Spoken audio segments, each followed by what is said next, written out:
The morning Laura Bennett collapsed began like every other carefully controlled morning of her married life, except that by the time the sun rose fully over Seattle, her husband was already planning a future without her. Soft gray light filtered through the floor-to-ceiling windows of the Bennett home, touching the marble countertops and stainless steel appliances with a faint silver glow. Laura had been awake since 5, moving quietly through the vast kitchen, measuring oats, slicing fruit, brewing coffee exactly the way Daniel preferred it. She moved with the discipline of someone who believed love could be maintained through precision. 12 years of marriage had taught her that details mattered, that small imperfections could spark days of silence from her husband. She never complained. She adjusted. She improved. She endured. When the dizziness came, it felt at first like fatigue. A wave of lightheadedness rolled through her body, subtle but wrong. She gripped the edge of the counter, inhaling sharply as the room shifted around her. The walls seemed to tilt. The ticking clock above the stove grew unnaturally loud. She blinked, willing the sensation to pass, but the brightness of the kitchen dimmed at the edges of her vision, as if someone were slowly pulling a curtain over reality. The wooden spoon slipped from her hand and struck the floor with a sharp, echoing crack that sounded far too violent for such a small object. Laura tried to bend down to retrieve it, already anticipating Daniel's irritation at the burnt oatmeal. She always thought of his reaction first. But her legs would not obey. Her knees gave way without warning. The marble rushed up toward her face. She felt the cold shock of the floor against her cheek, smelled faint smoke from the stove, heard the alarm begin to chirp in the distance. She commanded her body to rise. It did not respond. The world dissolved into white silence. Daniel Bennett entered the kitchen at 6:30, adjusting the cuffs of his tailored shirt, irritation already forming at the smell of something burning. He paused in the doorway, his gaze scanning the mess before noticing the body lying near the stove. He did not shout. He did not run. He stood still, calculating, his expression unreadable. When he finally stepped closer, he crouched beside Laura and pressed 2 fingers against her neck. Her pulse fluttered faintly beneath his touch. Alive. His jaw tightened, not in fear, but in thought. He took out his phone and scrolled past emergency services. Instead, he selected another name. Rachel. The call connected quickly. "Something happened to Laura," he said in a low voice, glancing at the still form on the floor. "She collapsed. I'm going to call an ambulance now. Don't come here today. Wait until I tell you it's safe." There was a pause, then a soft laugh on the other end of the line. Daniel allowed himself the smallest smile before ending the call and dialing for help, his tone transforming instantly into practiced concern. Paramedics arrived within minutes, boots pounding across marble as they assessed Laura's condition. "Oxygen mask, IV line, urgent commands." Daniel followed them with convincing distress etched across his face. At St. Joseph Medical Center, bright fluorescent lights washed over Laura's motionless body as doctors confirmed what Daniel would later repeat with solemn gravity: severe neurological damage, possible stroke, uncertain recovery. Dr. Nathan Cole explained that the next 30 days would determine everything. Some patients never wake again. Daniel nodded slowly, lowering his gaze as though absorbing a blow. When he was finally alone beside her hospital bed, machines breathing in rhythm around them, Daniel exhaled a long, controlled breath. Laura lay pale against white sheets, eyes closed, body completely still. He studied her for several seconds before whispering one quiet word. Finally. The relief in his voice was unmistakable. Outside, the Seattle skyline shimmered in early light, inside, trapped in a body that refused to move. Laura Bennett heard every syllable. Laura Bennett had always believed that love required discipline, and for 12 years she had shaped herself carefully to fit the narrow space her husband allowed her to occupy. Long before the hospital machines began breathing for her, long before the word stroke hovered in sterile hallways, her marriage had already been suffocating her in quieter ways. Daniel Bennett was not a violent man. He never raised a hand. He did something far more refined. He corrected. He criticized. He withdrew warmth with surgical precision whenever she disappointed him. In the early years, Laura mistook his sharpness for ambition, his cold silences for stress. She told herself that successful men carried heavy burdens, and that supportive wives learned to adjust. She became an expert at adjusting. When they first met, Laura had been 27 and full of restless possibility, working as a financial consultant with a reputation for sharp analysis and calm leadership. Daniel had admired that about her, or so she thought. He told her she was brilliant, different, refreshing. But admiration slowly shifted into discomfort once they married. He would sigh when she spoke confidently at dinner parties, joke lightly that she intimidated his colleagues. He suggested she reduce her hours at work so they could focus on building a home. The suggestion sounded reasonable. It sounded loving. Laura resigned from her firm within 6 months of their wedding. She told herself she was choosing balance. Balance became isolation. Daniel disliked her old friends, claiming they were jealous or unserious. Invitations slowly stopped. He preferred hosting small gatherings with his own associates, where Laura was expected to smile, refill glasses, and speak only when addressed. If she offered an opinion that challenged someone, Daniel's fingers would tighten subtly around her wrist beneath the table. Later, in the privacy of their bedroom, he would explain that she needed to learn restraint. "You don't have to prove you're the smartest person in the room," he would say with a thin smile. "It's unattractive." Laura absorbed the lesson. She began shrinking her words before they left her mouth. Her world narrowed to the boundaries of their 5,000-square-foot home overlooking Lake Washington. She memorized Daniel's preferences with military precision. Breakfast at 6:15 sharp, coffee measured to the gram, shirts ironed without a single crease, the house immaculate. If she succeeded, Daniel would reward her with a brief nod or a distracted kiss on the forehead. If she failed even slightly, he would grow distant, withholding conversation for days. The silence was worse than shouting. It made her question her memory, her competence, her worth. She began apologizing for things she had not done. Some nights, she lay awake, staring at the ceiling, listening to Daniel's steady breathing beside her, wondering when she had started feeling like a guest in her own life. She would remember the woman she used to be, decisive and fearless in conference rooms, filled with men twice her age. That woman seemed like someone else entirely, someone reckless and naive. Marriage required compromise, she reminded herself. Marriage required sacrifice. She did not notice that she was always the one sacrificing. Daniel's mother, Patricia Bennett, reinforced the message whenever she visited. Patricia carried old money pride like a crown and never let Laura forget that she had married above her station. She would inspect the house with critical eyes, comment on the arrangement of flowers, the cut of Laura's dress, the tone of her voice. "A Bennett wife must be polished," Patricia would say coolly. "You are fortunate my son chose you." Daniel never contradicted his mother. He would sit quietly, occasionally clearing his throat as if mildly embarrassed but never intervening. Laura learned to smile through humiliation, convincing herself that patience would eventually earn respect. There were moments, fleeting and fragile, when Daniel appeared almost tender. He would bring home an expensive bottle of wine, speak softly about future investments, mention plans for travel once his projects stabilized. In those moments, Laura clung to hope. She told herself that beneath the criticism and control was a man under pressure, a man who simply did not know how to show affection properly. She believed in the potential of him more than the reality standing in front of her. That belief cost her everything.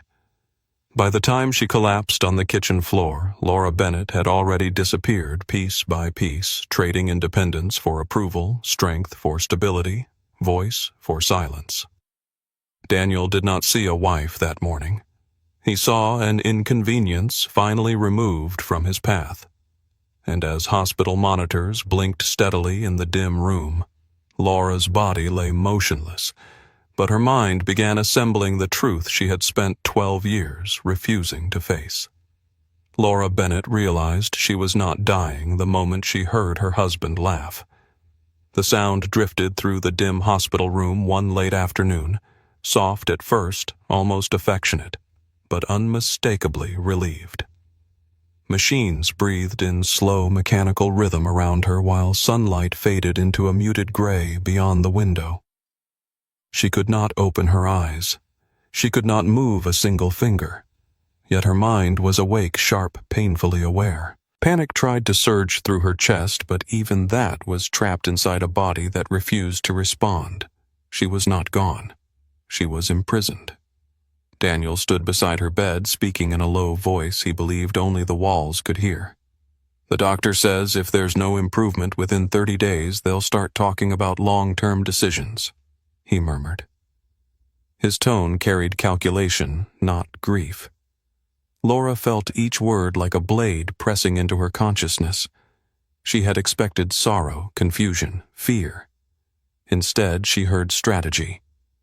A pause followed, and then the faint vibration of a phone being dialed. The name he whispered next froze whatever fragile hope still clung to her. Rachel. Rachel Hayes entered the room 2 hours later, heels clicking confidently against polished hospital floors. Her perfume reached Laura before her voice did, sweet and expensive, the scent of someone who did not fear consequences. Daniel greeted her not with the restraint of a worried husband, but with familiarity sharpened by long practice. They spoke quietly at first, but in the stillness of the room every syllable landed clearly in Laura's mind. "She's not going to make it," Daniel said with disturbing certainty. "It's only a matter of time." Rachel exhaled slowly, almost satisfied. Finally. Laura's heart thundered uselessly inside her chest. Finally. The word echoed again and again, reshaping every memory she had tried to preserve. Rachel's voice lowered into something intimate.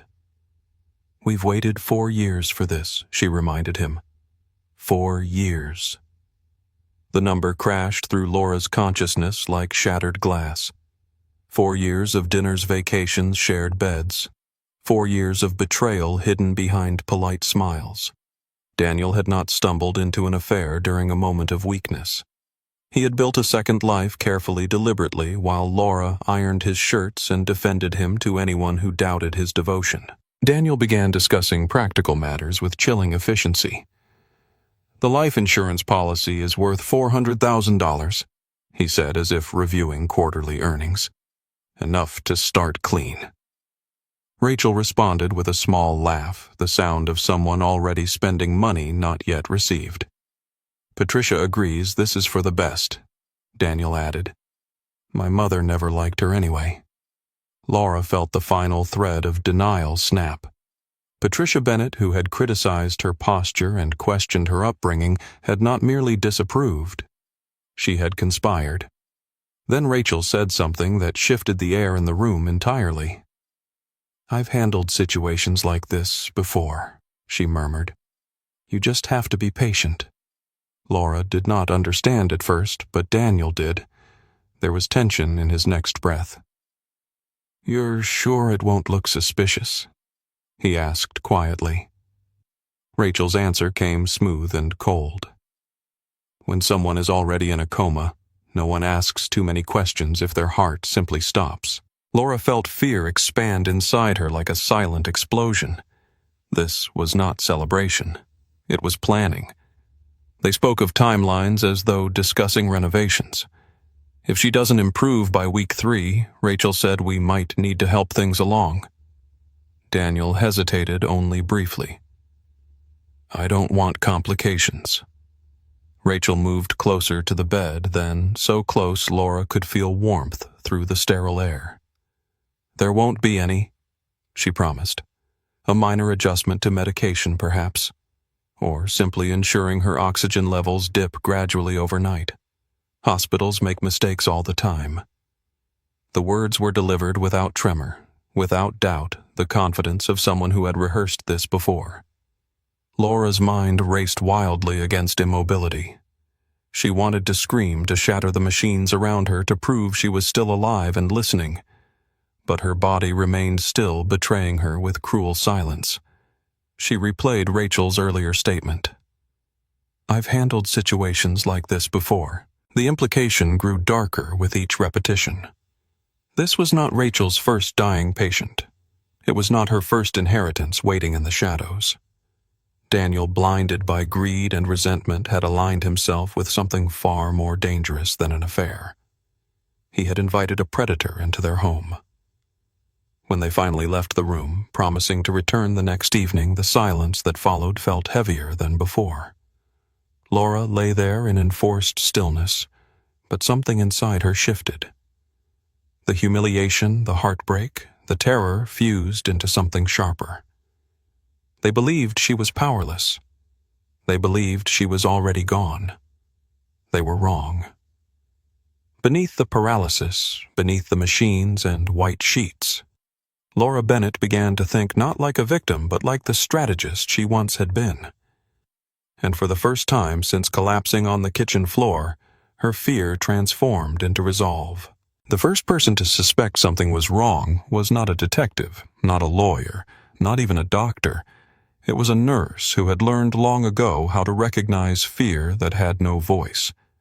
Angela Morales had worked at St. Joseph Medical Center for over 20 years, and she trusted patterns more than words. She noticed how Daniel Bennett performed grief perfectly during visiting hours. His posture slumped, his voice low and strained. Yet the moment he believed no one was watching, his shoulders straightened and his eyes hardened. She noticed how Rachel Hayes visited late in the evening, never staying long, always glancing at the monitors with unsettling curiosity. Angela had seen husbands devastated by tragedy. Daniel did not look devastated. He looked impatient. Laura lay motionless while Angela adjusted the IV line one quiet night, the fluorescent lights humming softly above. Most staff spoke around coma patients as if they were furniture, but Angela never did. She spoke directly to Laura in a steady, warm voice, explaining each movement, each medication, as though the woman in the bed could hear.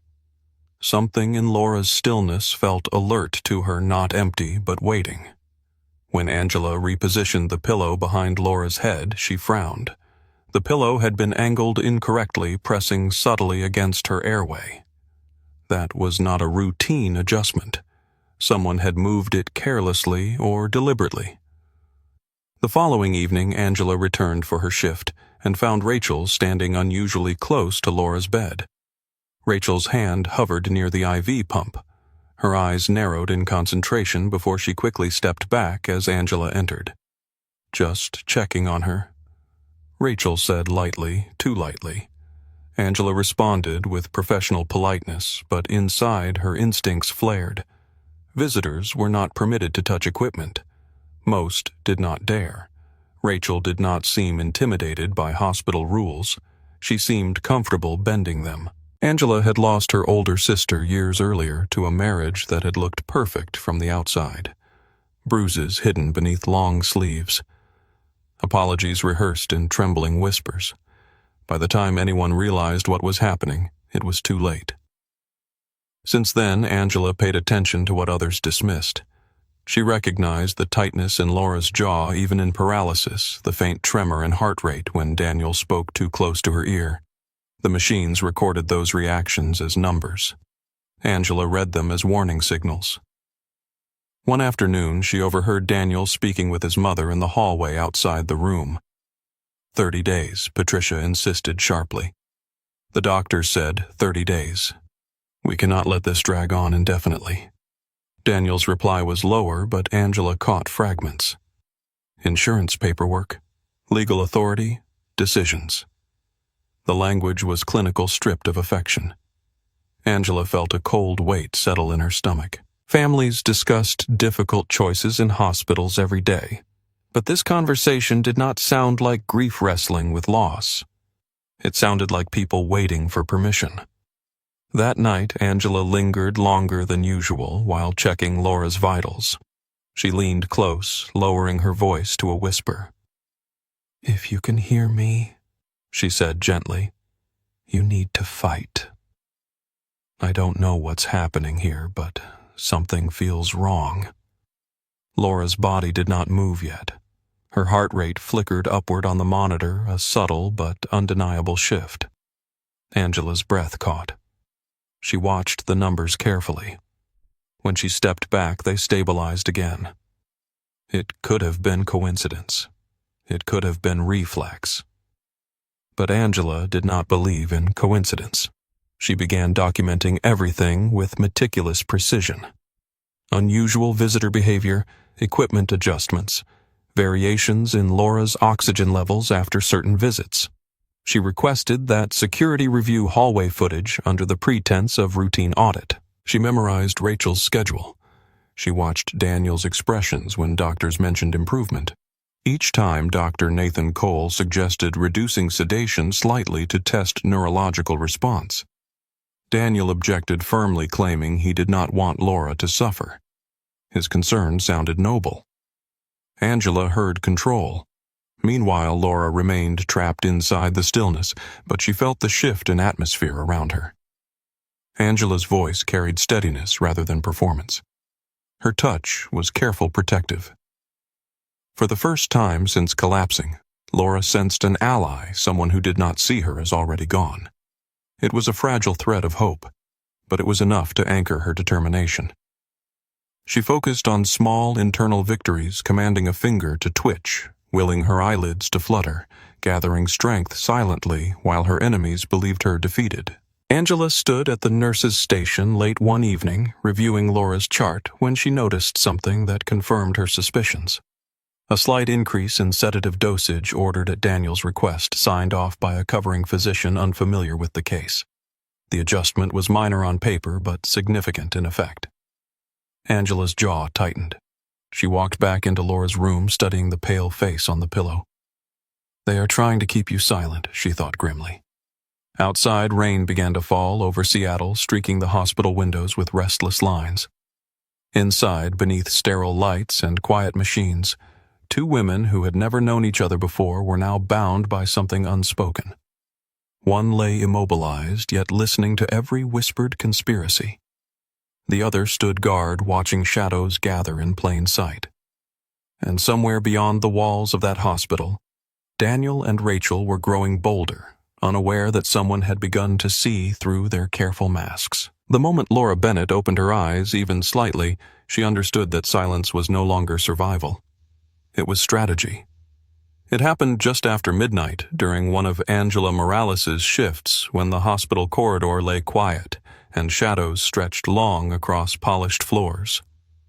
Angela was adjusting the blanket when she saw the faintest tremor beneath Laura's eyelids.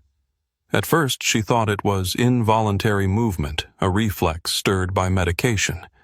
But then it happened again, slower this time, deliberate. Angela leaned closer, her heart pounding against her ribs.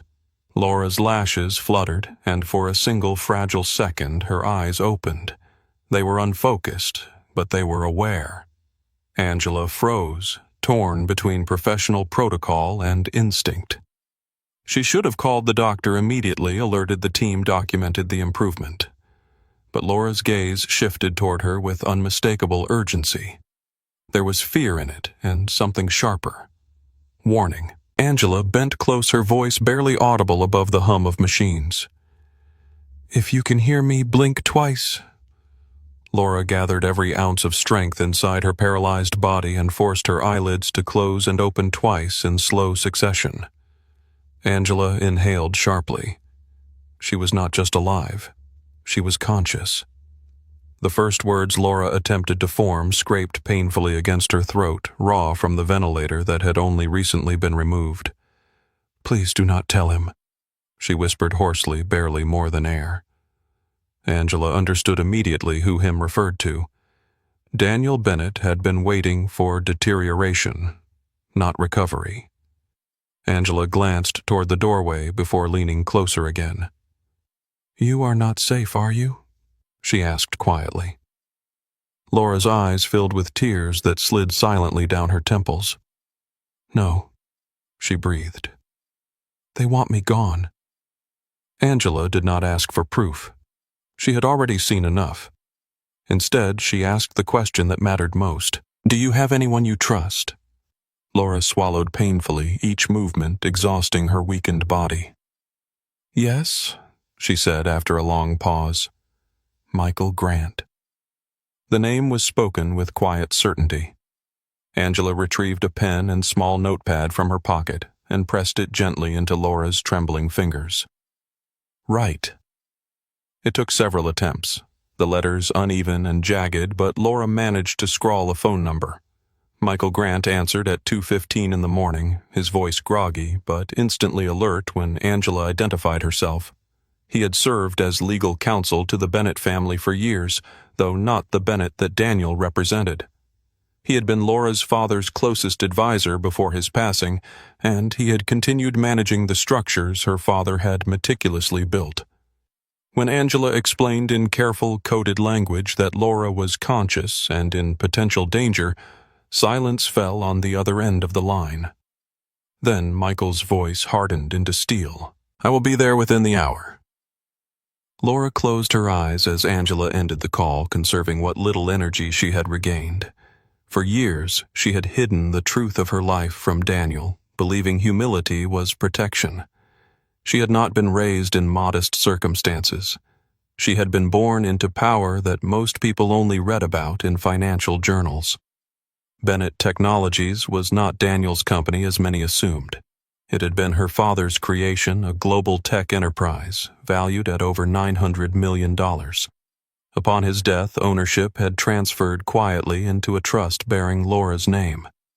Daniel worked there as a senior executive, unaware that the ultimate authority had always rested with his wife. She had kept it secret deliberately. Too many men had approached her in the past with interest sharpened by knowledge of her inheritance. Daniel had seemed different when they met. Ambitious, yes, but not opportunistic. She chose to believe that love did not need balance sheets attached to it. Now lying in a hospital bed nearly murdered for a fraction of her actual worth, she understood the bitter irony. Daniel had conspired to kill her for $400,000, never realizing he slept beside a woman whose signature controlled an empire.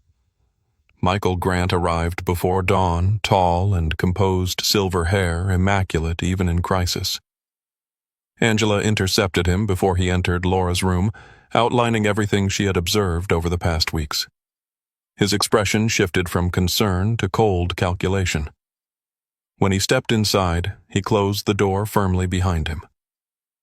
Laura opened her eyes again, steadier this time, and met his gaze. He did not look shocked to see her conscious. He looked furious. "They have no idea who they are dealing with," he said quietly.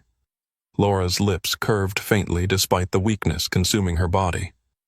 "No," she whispered. "They do not." For the first time since collapsing on the kitchen floor, Laura felt something stronger than fear. It was not merely survival. It was awakening. Daniel believed he was orchestrating her exit from the world. Rachel believed she was guiding the final act. Patricia believed control belonged to the family name. None of them understood that the name Bennett did not belong to them at all. And as dawn began to stretch pale light across the hospital window, Laura Bennett began preparing to rise, not as a victim fighting for breath, but as the quiet architect of everything they were about to lose.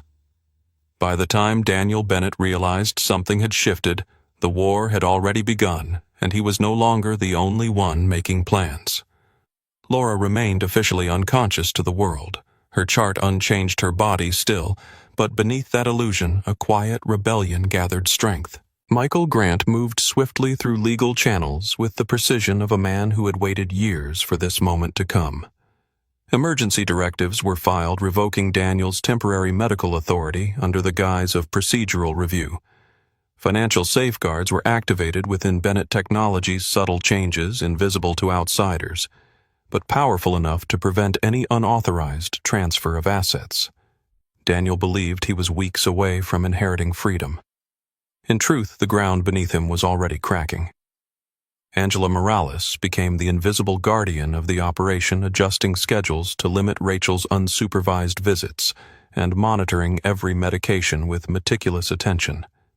Each night she helped Laura practice small movements in secrecy, lifting her fingers, strengthening her voice in whispers barely audible. The progress was fragile but undeniable.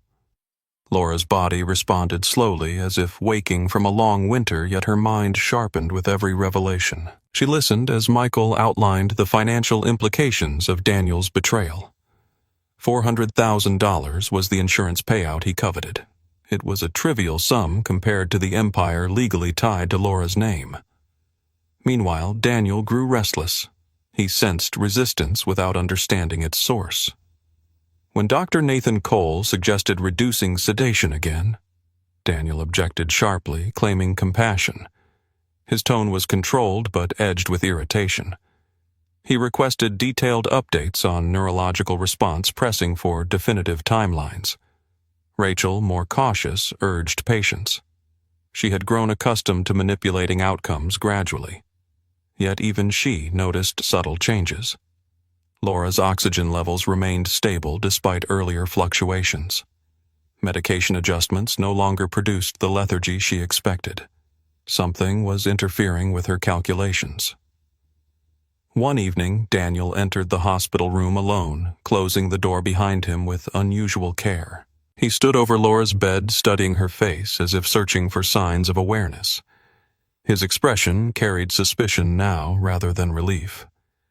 "If you can hear me," he said quietly, almost experimentally, "you should know this doesn't have to be difficult." There was no tremor in his voice, only cold pragmatism. He leaned closer. "You were never meant for this life anyway." He waited for reaction. Laura forced her breathing to remain slow and even. The monitor betrayed nothing. Daniel exhaled, unsettled but unconvinced. Rachel's frustration surfaced days later in a private conversation outside the room. "We are running out of time," she whispered sharply. "Your mother keeps asking when it will be resolved." Daniel replied with forced calm. "The doctor says there's minimal improvement. We just need to ensure it stays that way." Rachel's silence spoke volumes. She was not accustomed to uncertainty. For years she had navigated men like Daniel, effortlessly identifying weakness and exploiting it. But Laura's continued stability disrupted her narrative. For the first time, Rachel felt the faint sting of doubt. Inside the room, Laura gathered strength not only physically but strategically.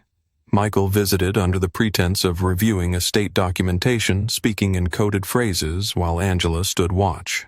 The board of Bennett Technologies had been discreetly notified of Laura's condition. Should anything irreversible occur, internal investigations would follow automatically. Daniel's position within the company was secure only so long as Laura remained incapacitated. If she recovered, his authority would dissolve overnight.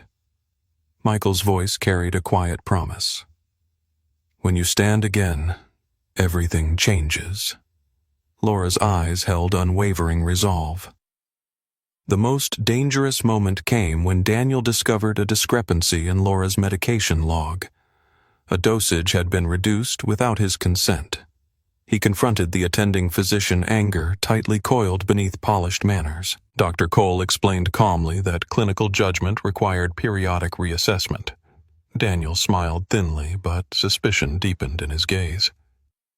That night he returned earlier than usual, scanning the room with deliberate attention. Angela met his stare evenly unflinching. For a second the air crackled with unspoken accusation. Then Daniel stepped back, masking doubt with charm. Laura sensed escalation approaching. The more control slipped from Daniel's grasp, the more desperate he would become. She had seen that pattern before in business negotiations, men who tightened their grip when leverage faded. Only now she was not negotiating contracts.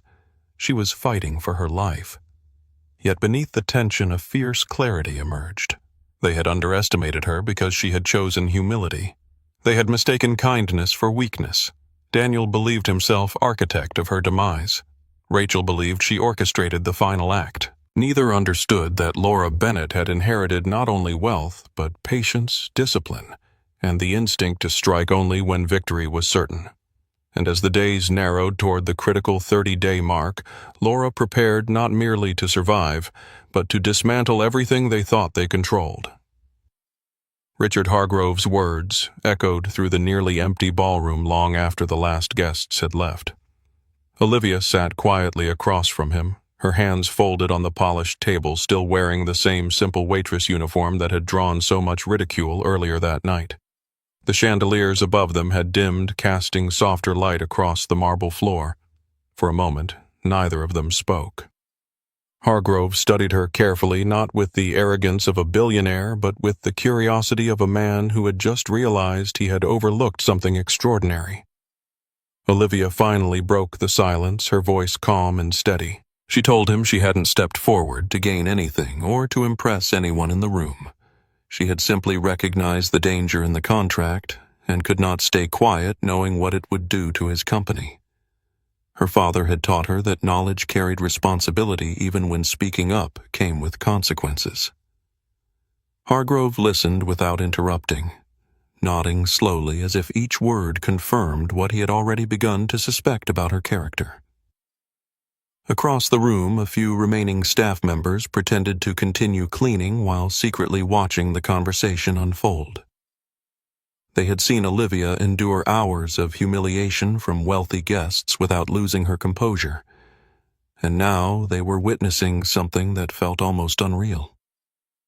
The same people who had mocked her shoes and uniform were gone, yet their laughter seemed to linger in the air. But the atmosphere had changed. Now there was a quiet respect surrounding her presence. Hargrove leaned back in his chair and spoke again, this time more thoughtfully. He explained that most people in his world spent their lives chasing influence, recognition, and wealth, yet very few possessed the clarity Olivia had demonstrated in a single moment.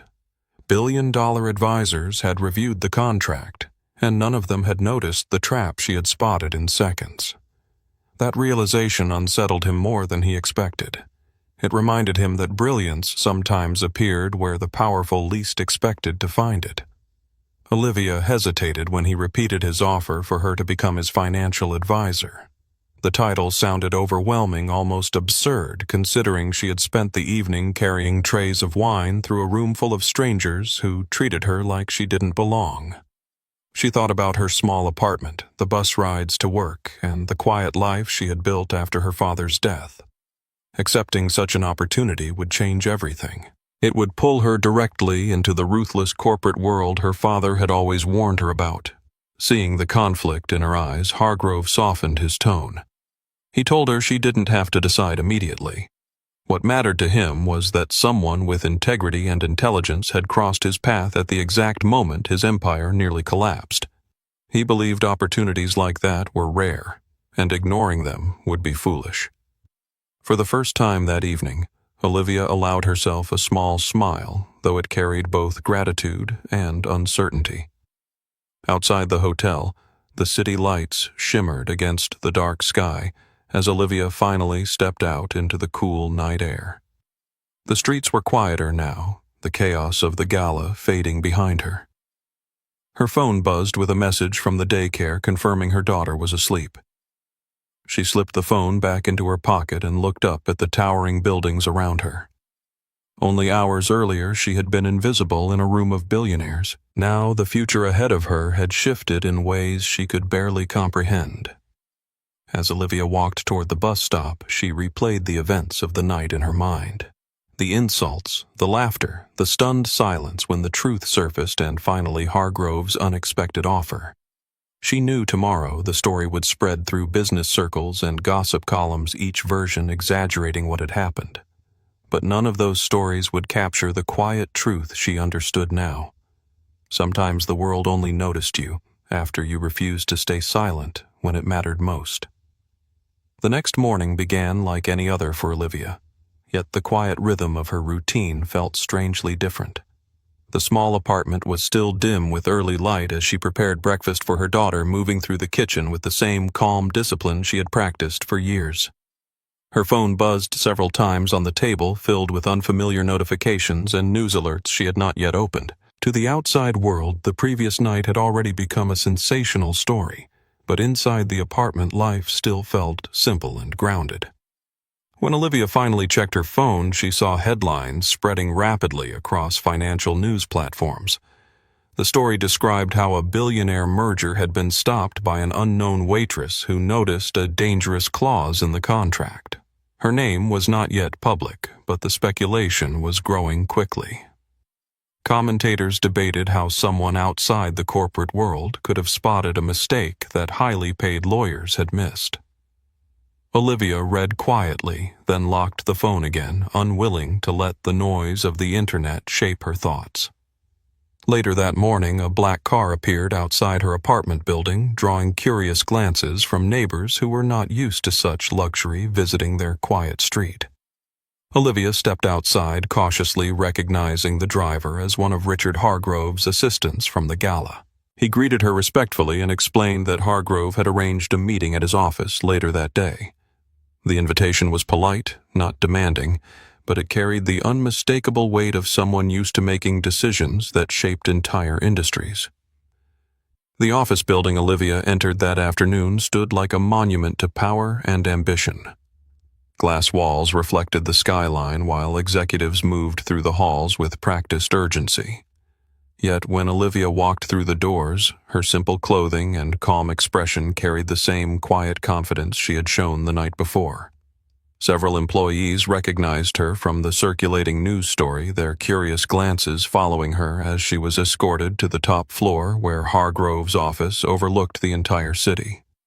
Hargrove welcomed her with a firm handshake and a respectful nod, rather than the distant authority she expected. He had spent the morning reviewing the contract again, this time alongside his legal team, and every expert confirmed that Olivia's warning had prevented a catastrophic takeover. The opposing company had quietly withdrawn after the clause was exposed, leaving Hargrove's empire intact. As he explained this, his tone carried genuine gratitude rather than the arrogance many billionaires were known for. The conversation that followed was not a dramatic negotiation, but a thoughtful discussion about Olivia's future. Hargrove offered her a formal position as a strategic financial analyst within his advisory circle, promising mentorship, education, and resources to develop her abilities. He admitted that talent like hers rarely appeared outside elite institutions, yet her understanding of complex economic structures proved she possessed something far more valuable than credentials alone. Olivia listened carefully, understanding the magnitude of the opportunity before her. By the time Olivia left the building, the sun was already beginning to set behind the city skyline. She stood on the steps for a moment, watching the traffic move through the streets below. Her life had changed in less than 24 hours, but the decision ahead of her was not about wealth or status. It was about whether she was ready to step into a world her father once understood deeply. For the first time since the gala, Olivia allowed herself to imagine that the future might be far bigger than she had ever planned. Stories like Olivia's reveal a deeper truth that many experts in leadership and behavioral psychology often discuss. Real intelligence is not always displayed through titles, wealth, or status. It shows itself in moments of pressure when someone chooses clarity over fear and integrity over silence. Olivia did not change the room by shouting or proving others wrong. She changed it simply by recognizing the truth and having the courage to speak it. In the world of power and business, those quiet moments often determine the difference between collapse and survival. If this story resonated with you, consider supporting the channel by liking the video and subscribing.